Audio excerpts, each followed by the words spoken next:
Good morning, Digit fam. Adam Dowd here, coming to you for the last time without my kids in the house. It's the last day of school for my two little tax shelters, and that means once a day for the next 2 months or so, I'll be telling my little treasures, go to your room and shut the door for the next 10 minutes.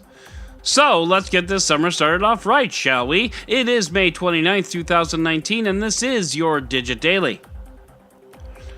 The Washington Post has a somewhat scathing story about privacy in the iPhone. You remember the iPhone and your buddy Tim who talks about privacy, puppies, and more privacy?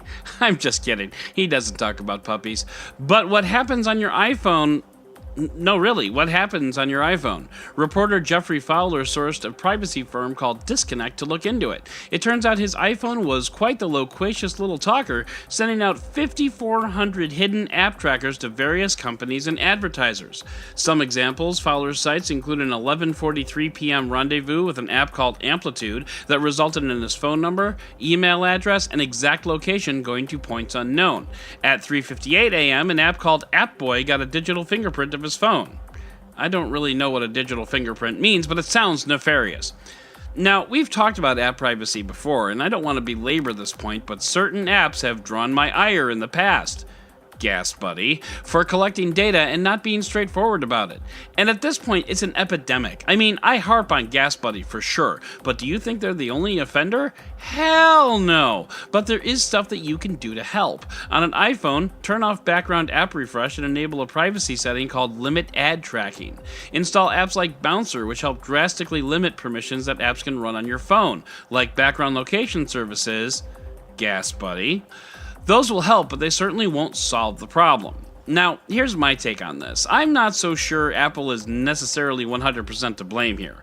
After all, the Washington Post reporter didn't really list what apps were tracking what and when, nor did he disclose exactly who installed those apps in the first place.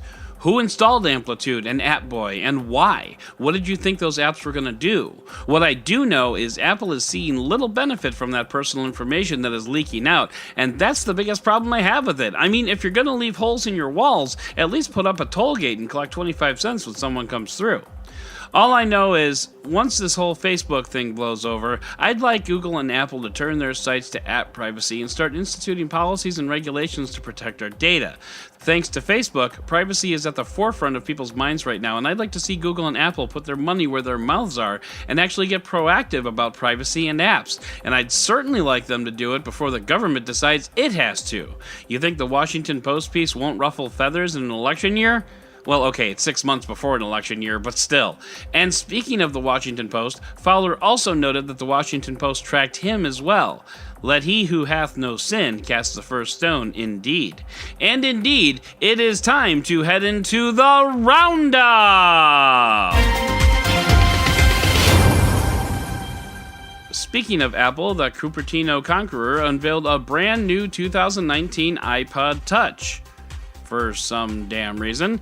If you don't remember, and you might not since it's been 4 years since the last one came out, the iPod Touch is basically a 4-inch iPhone without the phone parts. It's basically iPhone 7 internals in an iPhone SE body for $200. Good luck with that. Yesterday, we talked about Asus's new dual-screened laptop. Today, we find out that Intel is working on a similar, but in many ways better concept.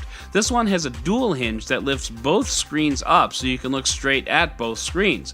Plus, the really cool part is that this laptop uses eye tracking software, so it knows what window you're looking at. The big deal about this is you can be playing a game and look down at a Discord chat and just start typing without having to select that second window. And just describing that sounds futuristic AF. I can't wait to get that onto a laptop that I'm using.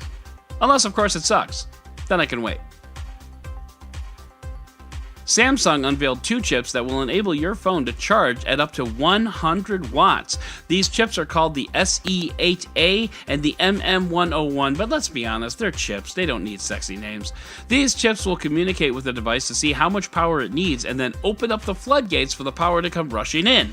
And all this comes from the company that brought you an exploding battery phone. What could possibly go wrong? Working at Google is a pretty sweet gig, as long as your paychecks actually come from Google. But these days, contractors outnumber Google employees 121,000 to 100,000, which sucks when you realize the distinctions between them. Contractors get paid less, they don't get benefits or perks, they don't get to attend company outings, and yet they work side by side with Googlers and do the same job. So I guess Google isn't all exercise balls and juice bars after all. Turns out Google knows how to treat workers like crap, just like every other company. Who knew? Mackensie Bezos says she'll give away half of her wealth to philanthropy, which is very nice.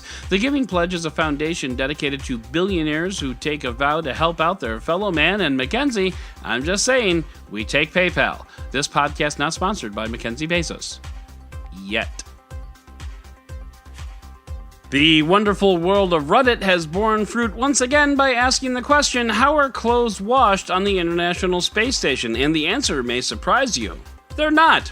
As it turns out, clothes aboard the space station rarely get dirty, and astronauts bathe regularly, so clothes themselves last for several days at a time without smelling like my 12-year-old son. And on behalf of astronauts everywhere, I'd just like to say, thank God.